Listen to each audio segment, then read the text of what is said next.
Well, when you leave such a pretty little dog roaming around next to the busiest highway in town, just whimpering, filthy, wet, and crying out, gotta give it a new home.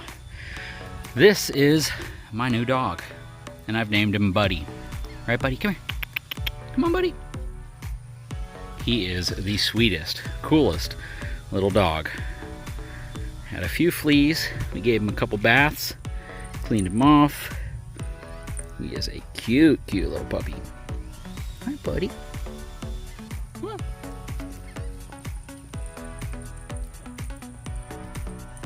So, yeah, I was trying to think of the appropriate name, and Buddy just stood out. So everyone, welcome the newest member to the BTB RV family, Buddy.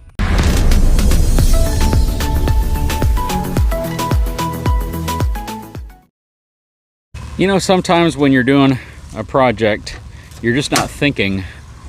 Maybe it's because you're recording, and I wasn't thinking about this specific project. So what I've done here is I've closed off the negatives, because for some reason my brain wasn't telling me that, you know, if I'm running this across to my terminals and I have the disconnect open, it's only going to be charging one battery, possibly charging the battery with the positive feed, but more likely not charging anything. So yeah, just got the message. Got a lot of folks leaving comments saying, you know, the way you have it connected, it's not doing anything, and I want to make sure that I certainly am doing something.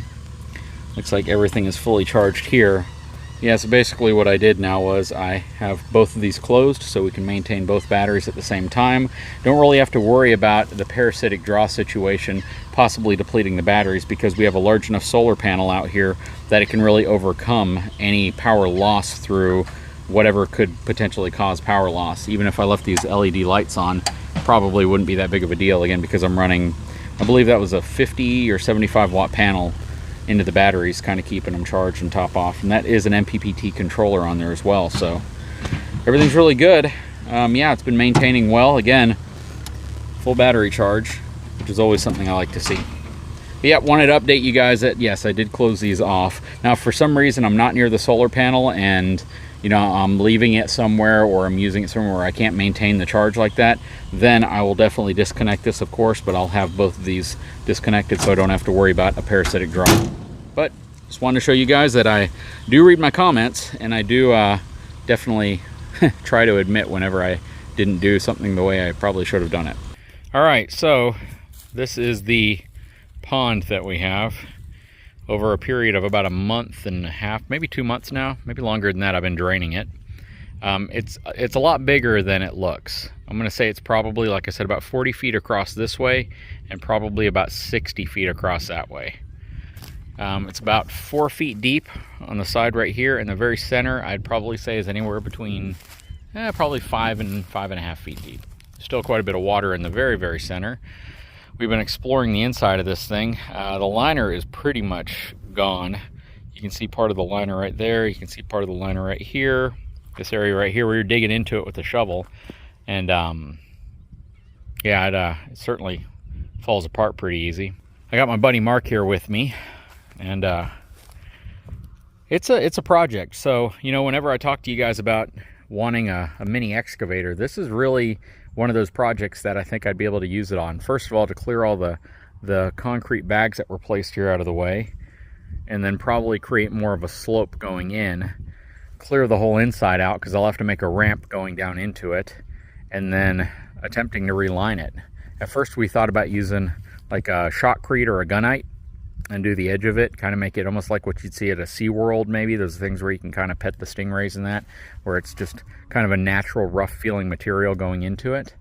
The part that kind of concerns me, let me zoom in on it, is under the deck right there. So you can see behind all of those bags, it's pretty much hollowed out, and it looks like an enormous root system right there. My gut tells me there was some huge tree here at some point, and that tree is kind of what's been supporting the deck. But yeah, this is a big project. So we have this, I have a plumbing project where I have to trench out over there. I have two of them actually. I have to do about a 200-foot run over there, and then another trench that's about 300 feet to be able to get water where I want to get it. I'm gonna have to pull some trees out.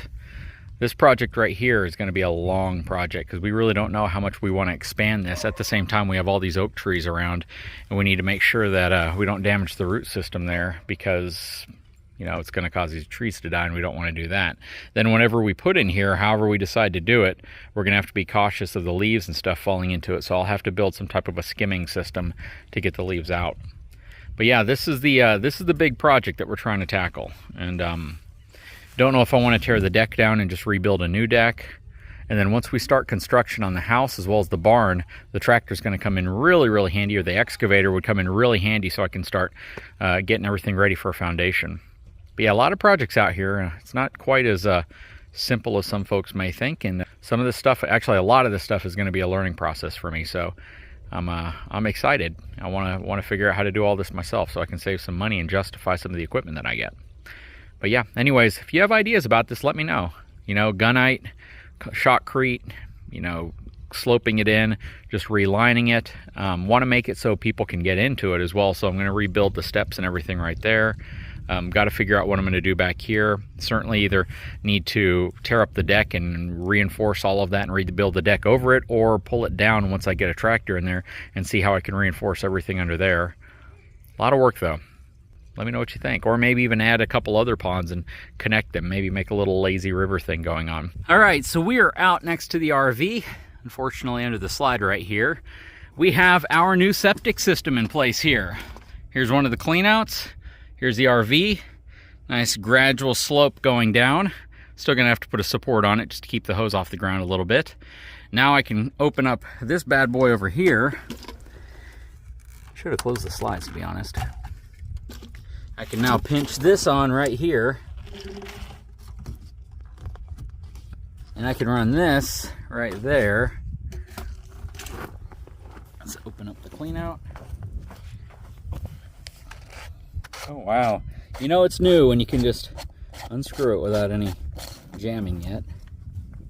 Pull this up right here, and then I'm going to take the cap off right here. Just go ahead and thread it on a little bit. Nice. And then just secure that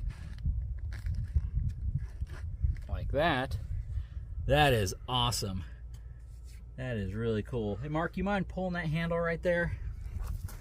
Here, let me take the camera from you.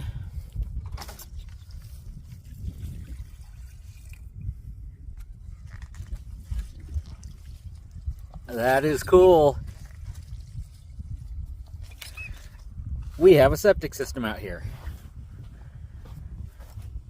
So now we can turn the water on. You know, let's do that. Let's turn the water on. Sorry if it's a bit windy. We have some water pressure on. Not much though. Okay, we are right at 60 psi. Let's go inside the RV. All right, so what I'm gonna do now is I'm gonna open up all the water.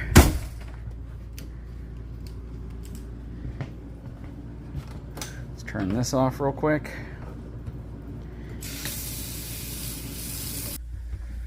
Okay, let's turn the shower on.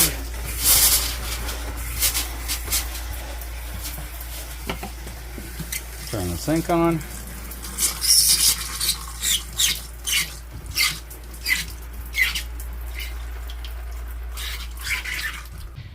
I was wondering why my water shut off and my buddy turned the water off on me.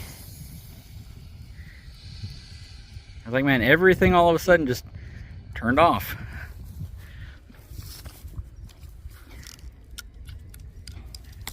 All right, let's go back inside and see if everything's running.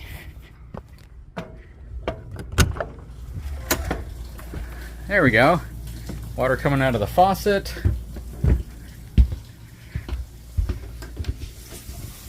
Water coming out of the shower. And water coming out of the sink.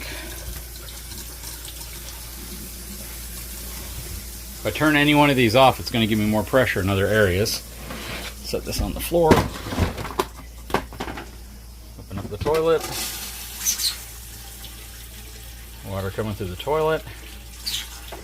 Now, one of the really nice things about having septic out here is the fact that I don't necessarily have to worry about if this seal fails and it starts filling up, because the black tank now is draining directly out if I want it to. I can close off the black tank, but when nobody's using the RV, I'll probably leave the black tank open, only because I don't want any risk that water going into one of the tanks has nowhere to go and it overflows. But yeah, now we have nice water out here. Okay, so the water that came out of here whenever we first connected this and pulled that out was the water that was stuck in the line right there after the last trip we went on. What I'm gonna do now is I'm gonna go ahead and close this valve off right here and open up my body waste, which is my black tank. There shouldn't really be anything in it at this point. Actually, I can hear some water draining, so there's probably a little bit. And then there it is. You can see it through the little semi-frosted clear valve at the end. Very, very cool. Yeah, I'm gonna get another little gradually decreasing slope right here for this. It's just what we had laying out here right now. Black tank sounds empty. Let's go right here, close my black tank, open my liquid waste, and we should get a little bit of water that comes out now. Yep, there it is. That is awesome. It's working really, really well. Exactly the way we wanted.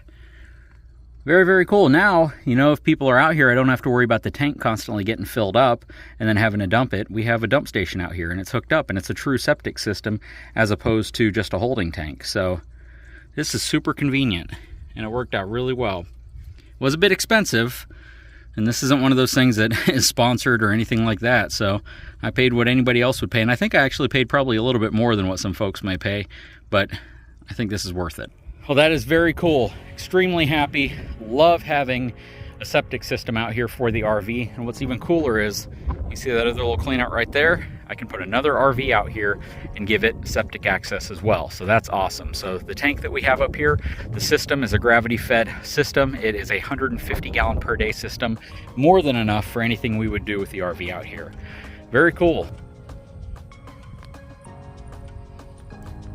What do you think, buddy? You like it out here? You're a good puppy, aren't you? Well, whoever left you outside, whoever left you on the side of the road, sure took a big risk, but now you're gonna have a really good life.